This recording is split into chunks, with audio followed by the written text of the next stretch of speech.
Greetings everybody and welcome to Madrid Ball. I hope you all are feeling much better. In this video we will do the match preview of Real Madrid versus Deportivo Alaves. We will discuss Zidane, we will discuss Odegaard, and we will also discuss the assistant manager of Zidane, David Bertoni. So let's get started. First and foremost, let's talk about the news related to Zinedine Zidane, and many of you may have already known by now that Zidane has tested positive for the COVID-19. It's a very unfortunate event and we must provide all the best wishes to our coach and his family in times of hardship. There's a new wave of COVID that has affected Spain, and our coach is also one individual, adding to the increasing numbers. It's a tough situation for everyone. As for Zidane, he will be staying away from the team until he tests negative, which takes at least 2 weeks. And in the absence of Zidane, Real Madrid would be headed by the assistant coach David Bertoni. Our next 4 games are against Alaves, Levante, Huesca and Getafe. You can see there aren't any big games on the horizon. But here the big question is, how much will Real Madrid miss Zinedine Zidane? Will we be seeing different tactics with David Bertoni? Will his team selection differ from that of Zidane? So many questions come to our mind. Bertoni is close to Zidane, and you must have seen quite often that there have been many instances caught on camera where we have seen Zidane discussing tactics with Bertoni. Thus, you may expect some amount of influence of Zidane, so we have to wait and see what course of action Bertoni goes with, but he has the all-important task of bringing this team back on track in the next few games. The teams that we are going to play against in the next few days aren't really the toughest, so Bertoni does have the room to explore some new tactics, some new formation, try something different to bring more fluidity to our game, and most importantly, make the attack click. He has his job cut out, and now we can only wait and see what plan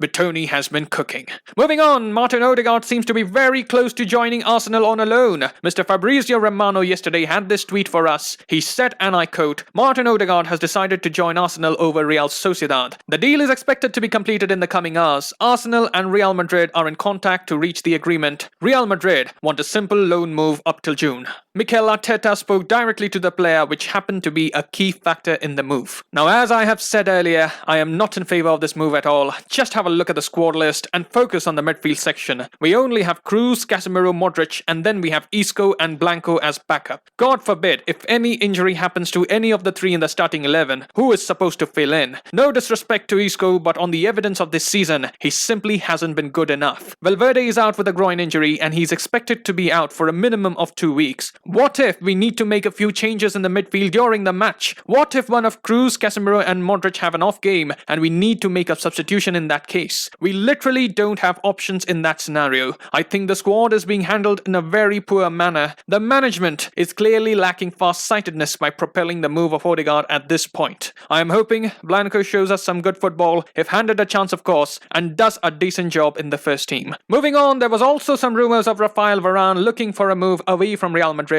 News outlets Diario Sports have come out with this news. They say that Raphael Varane feels his time at Real Madrid is over and he wants a new challenge. Now, to find out the truth behind this rumor, we have to check multiple news outlets, and it turns out that neither Marca or AS or any other news outlets in Spain have run the story. So it's highly unlikely there's much substance in this piece of transfer rumor. Moving on, let's do the match preview of Alaves versus Real Madrid. Real Madrid would be traveling away from home to play in the Estadio de Mendizorroza. If you remember, this is one of the teams who has got the better of Real Madrid this season. We suffered a 2-1 defeat against Alaves, but since that victory, Alaves have been on a very poor run of form. In the last 8 matches, they have only managed 1 victory, and if you talk about their more recent form, they are coming off the back of a hat-trick of defeats, which includes a 5-0 thrashing at the hands of Almeria. As for the managerial changes, Alaves recently cut ties with Pablo Machin. He was sacked as the head coach earlier this month due to a poor run of form, and Abelardo Fernandez stepped up to take the job, but he hasn't been able to turn around the fortunes of the club yet. So you can see that this team looks like a sinking ship at the moment, but we can't forget the heroics at the Alfredo Di Stefano earlier in the season. This is a must-win game for Real Madrid, especially now that so much of negativity is surrounding this club. We need a victory. We need to bounce back to winning ways. Atletico are 7 points ahead of us with a game in hand, thus we need to up our game and give a proper shot at the title defense. As for the team news, Nacho, Ramos, Valverde, Carvajal and Rodrigo will all be missing this clash. Now, let's hear what David Bertoni had to say in the pre-match press conference. He started by saying, "I spoke to Zidane this morning and he's doing well. He loves football and it's his passion. He remains happy to coach this great club. Even if he isn't with us physically these days, he will be with us. The fine details of how we organize will remain internal, but Zidane will be here with us. Even if not physically, he'll be here with with his energy. We'll see how we do it tomorrow. He further said at Real Madrid, every defeat brings criticism, but we have enough experience to know we've got a chance against Alaves to show everyone we are a unit. We are all together in this and we are going to do all we can to take the 3 points. We work hard every day towards just that and we have another chance to show it. When asked about the relationship between the players and the coaching staff, he said, we have a normal relationship. We are here to support them and help them perform at their best. It's a good relationship built over many years and we love working together. And finally about Odegaard, Tony had these words, it's a matter I don't know much about, so I can't comment. He's a member of the squad and an important player for us like all the others. We'll see what happens to him in the coming days. Finally, let's do the match predictions for this game. In defense, it is being said that Varane and Militao will start as the centre-back pairing. Carvajal is still out injured, so we can expect Odriozola or Vasquez to start, but since Vasquez has been preferred in the past, I expect the same trend to continue. I personally would like to see Odriozola one more time. Vasquez, I think he clearly needs a rest playing so many consecutive games. In the midfield, I don't think there is any doubt about who is going to start. The midfield picks itself. And then up top, we should see Benzema, Hazard and Marco Asensio. As for the scoreline predictions, I predict Alaves 1, Real Madrid 3. This is a side at the bottom of the table and we know the kind of approach teams in the bottom half of the table have against us. But I'm hoping Real Madrid will get the decisive goals and get all the 3 points away from home. And that is all I have in this match preview.